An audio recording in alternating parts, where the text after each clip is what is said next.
Okay, folks, I've got the throttle pedal made and I used a throttle pedal out of I think it was an '04 Yukon, it may have been an '03, and it was the one that the pedals adjusted when you got into it, depending on who the driver was.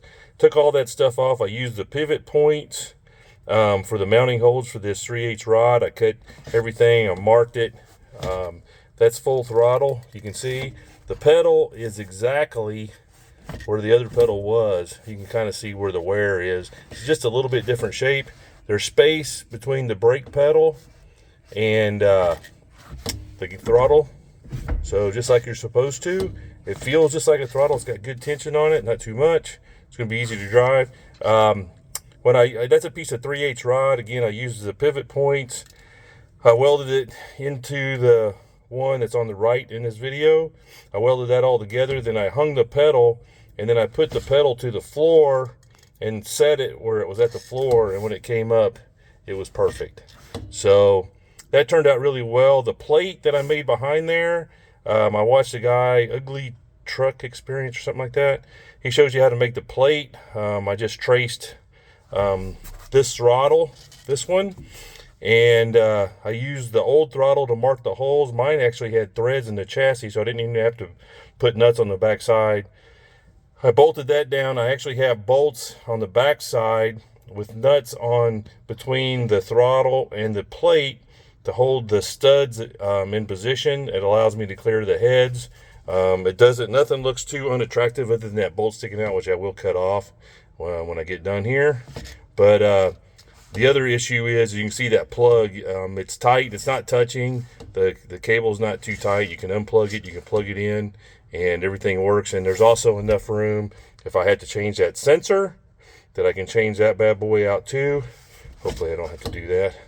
But I'm going to run the cable up and up behind the dash, and then I got the tack module down here, and that wiring, I'm going to try to get it up in there. I want it kind of up out of the way, make everything look nice and neat, and then I'm going to figure out what I want to do with the dash. I sure like those digital Dakota digital dashes, but those things are expensive.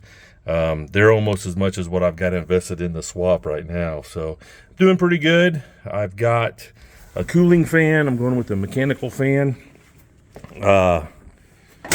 The fan arrived today. Of course, you don't get I got the clutch and the fan, but I didn't get the bolts. So got my thread pattern. I got to run down to the bolt store and pick up some bolts, and that's going to give me clearance.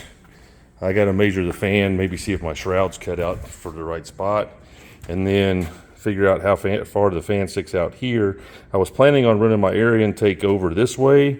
If that fan sticks out, I'm just going to put an elbow on here and run it over this way and let it dangle here, make some brackets. I got to figure out my radiator hoses yet and my heater hose situation. And fuel pump system, which I've already got figured out. I just haven't purchased it yet. And then I got to get crafty with the exhaust. I really don't like that transmission mount. I've got a buddy that's a fabricator. I might have him. He's supposed to do my exhaust. I don't know if he knows it yet, but shout out to Cody Crafted down in South Burleson, Alvarado area. He does a lot of things. Does a lot of car stuff. Does a lot of not car stuff. It's pretty cool stuff going on down there. But I got to give him a holler and see if he can get creative with either the mount and the exhaust, or figure out how to run the exhaust under. I got plenty of room under there. I just don't like the way it looks. That's kind of all wadded up in my emergency brake system too.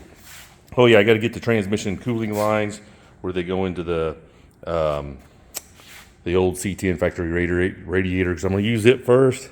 If it don't work, I'll go from there. But the objective now is to get it up and running, make sure the engine's good, get it sorted out, get it shifting, and then dial in whatever problems I have there, figure out the dash, and then we'll go from there. But we're getting much closer.